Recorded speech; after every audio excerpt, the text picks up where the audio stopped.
Pagbasa mula sa sulat ni Apostol San Pablo kay Tito.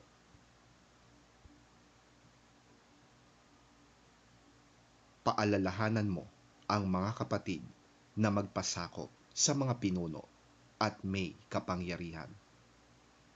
Sundin ang mga ito at laging maging handa sa paggawa ng mabuti. Pagbawalan mo silang magsalita ng masama laban kanino man, at turuan mo silang maging mahinahon at magalang sa lahat ng mga tao. Noong una, tayo'y mga hangal, hindi masunurin, naliligaw at naging alipin ng makamundong damdamin at lahat ng uri ng kalayawan. Naghari sa atin ang masamang isipan at pagkainggit. Tayo'y kinapuotan ng iba at sila'y kinapuotan din natin. Ngunit nang mahayag sa atin ang kabutihan at pag-ibig ng Diyos na ating tagapagligtas, iniligtas niya tayo, hindi dahil sa ating mabubuting gawa, kundi dahil sa kanyang habag sa atin. Tayo'y ipinanganak na muli sa pamamagitan ng tubig at tayo rin ay binago ng Espiritu Santo. Masaganang ipinagkaloob ng Diyos sa atin ang Espiritu Santo sa pamamagitan ng ating tagapagligtas na si Hesukristo, upang tayo'y gawing matuwid sa pamamagitan ng kanyang kagandahang loob, at tayo'y maging tagapagmana ayon sa ipinangakong buhay na walang hanggan.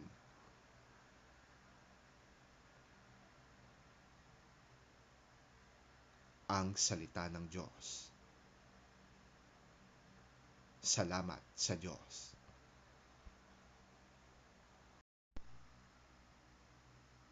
Ang mabuting balita ng Panginoon ayon kay San Lucas. Papuri sa iyo, Panginoon.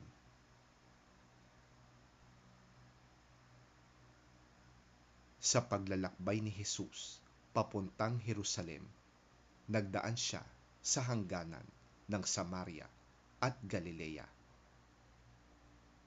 Nang papasok na siya sa isang nayon, sinalubong siya ng 10 ketongin. Tumigil ang mga ito sa may kalayuan at sumigaw, "Jesus, Panginoon, mahabag po kayo sa amin." Pagkakita sa kanila ay sinabi ni Jesus, "Lumakad na kayo at magpatingin sa mga pari." Habang sila'y naglalakad, silang lahat ay gumaling at luminis. Nang mapuna ng isa na siya'y magaling na, nagbalik siyang sumisigaw ng pagpupuri sa Diyos. Nagpatira pa siya sa paanan ni Jesus at nagpasalamat. Ang taong ito'y isang Samaritano. Hindi ba't 10 ang aking pinagaling at nilinis? Tanong ni Jesus. Nasaan ang 9? Wala bang nagbalik upang magpuri sa Diyos, kundi ang dayuhang ito? Sinabi ni Jesus sa kanya, "Tumayo ka na at umuwi. Pinagaling ka ng iyong pananampalataya."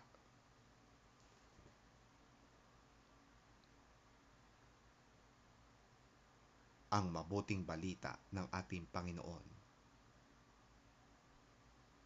Pinupuri ka namin, Panginoong Hesukristo.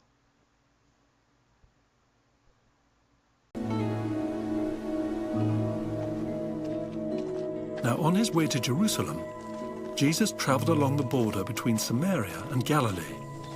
As he was going into a village, 10 men who had leprosy met him. They stood at a distance and called out in a loud voice, "Jesus, Master, have pity on us." When he saw them, he said, "Go, show yourselves to the priests."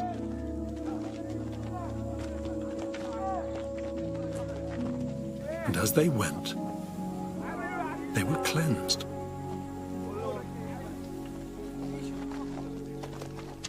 One of them, when he saw he was healed, came back praising God in a loud voice. He threw himself at Jesus' feet and thanked him, and he was a Samaritan. Jesus asked, "Were not all 10 cleansed? Where are the other 9? Has no one returned to give praise to God except this foreigner?" Then he said to him, "Rise and go. Your faith has made you well."